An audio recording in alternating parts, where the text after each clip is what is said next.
So, hello mga ka-idol. So, for today's video, ayan, dadayuhin natin ang Paris Overload ni Madam Diwata. So, ito mga ka-idol, ito po yung nandito po kami sa labas. Ayan, super dami po talaga ng tao at ang haba-haba ng pila. So, pumunta po kami dyan is 9 p.m.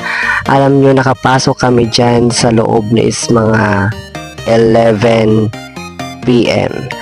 So, bali yan ang tao na kumakain na at nandito sa gilid ay puro nakapila pa yan. So, ito yung nasa loob na kami, almost 11 p.m. na kami dyan nakapasok.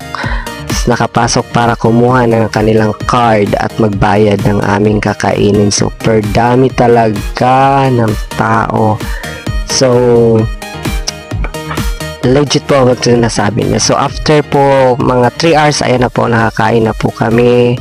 Ayan, so, bali pag pumila po kayo dyan is kailangan ready na kayo kung saan ang inyong, kung ano yung kakainin nyo, yung overload ba or chicken. Kasi, hindi siya pwede pagsabayin. Kailangan, kung saan kakakain, kung chicken or overload, doon ka. Depende po yan siguro kung depende po sa araw o sa gabi pa ka, pwede po yan. Pero nung time na yan is hindi siya pwede pagsabayin ng overload at chicken.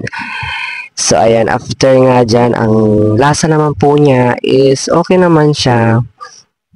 Masarap naman. So, after namin kumain, ayan, nandito po ako na kami sa labas at maghihintay na kami ng sasakyan. So, mga alas 12 na po yan, mga 12:30 na po yan. So, yan pa rin yung ang pila sa labas. So, yun lang mga ka-idol. Maraming salamat.